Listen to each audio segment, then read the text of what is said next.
Libya থেকে সাগরপথে গ্রিসে যাওয়ার পথে ভূমধ্যসাগরে প্রাণ হারিয়েছেন অন্তত ২২ অভিবাসন প্রত্যাশী। বিভিন্ন গণমাধ্যম জানিয়েছে নিহতদের মধ্যে ১৮ জনই বাংলাদেশি। এর মধ্যে সুনামগঞ্জ জেলার ৩ উপজেলায় অন্তত ১০ জন। নিহতদের পরিবারে চলছে শোকের মাতম। জাহাঙ্গীর আলমের পাঠানো তথ্য ও ভিডিও চিত্রে রাজীব আহমেদের রিপোর্ট। স্বপ্ন ছিল ইউরোপে গিয়ে জীবনমান উন্নয়নের, কিন্তু সেই স্বপ্ন দুঃস্বপ্ন হয়ে উঠেছে সুনামগঞ্জের অনেক পরিবারের জন্য। লিবিয়া থেকে অবৈধভাবে সাগরপথে গ্রিস যাওয়ার সময় প্রাণ হারিয়েছেন ১০ অভিবাসন প্রত্যাশী। বড় বড় কথা বললে সাগর পাড়ায় হাওয়ার বুটে উঠাই দিছে।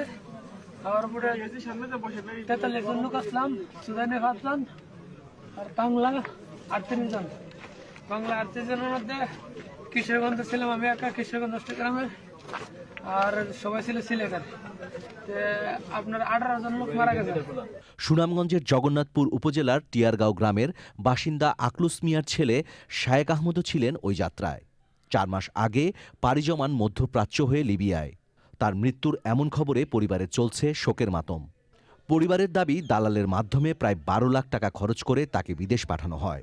শুধু সাগরপথেই যাওয়ার জন্য নেওয়া হয় ৭.৫ লাখ টাকা।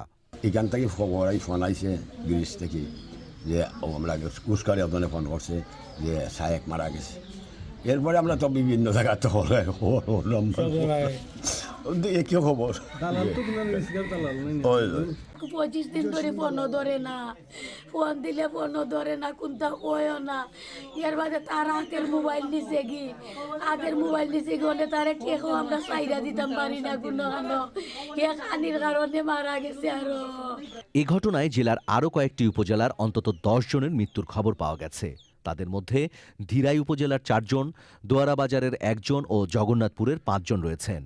দিরাই উপজেলার তারপাশা গ্রামের আবু সাইদ সর্দারের ছেলে নুরুজ্জামান সর্দার ময়না, আব্দুল গনির ছেলে সাজিদুর রহমান, ইসলাম উদ্দিনের ছেলে জাহান মিয়া, রনারচর গ্রামের আবুল মালেকের ছেলে মুজিবুর রহমান, দোয়ারাবাজার উপজেলার কবিরনগর গ্রামের ফয়েজ উদ্দিনের ছেলে আবু ফাহিম, জগন্নাথপুরের চিলাউড়া গ্রামের সোহানুর রহমান, টিলারগাঁওয়ের শায়েক আহমেদ, চিলাউড়া কবিরপুরের মোহাম্মদ নাইম, পাইলগাঁওয়ের আমিনুর রহমান, ইসাগয়ের মোহাম্মদ আলী। নিহতদের বেশিরভাগই তরুণ। পরিবারের স্বপ্ন পূরণে তারা বেছে নিয়েছিলেন ঝুঁকিপূর্ণ পথ। তো বিশেষবারে টেকা জমিন বেচিয়া, গরু বেচিয়া, আর কিছু লাভও টেকা আনচাই না। বিশেষবারে আশ্রে বাদিনে টেকা দিছি, দেয়া তার লগে আলাপ করছি, তুই আইছো আজকে তো গেমি শিওর নিবে কি কিমে সার্টিফিকেট বুট করে বলে sure.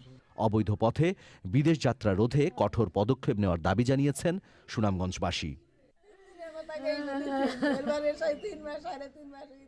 Rajib Ahmed, Channel I.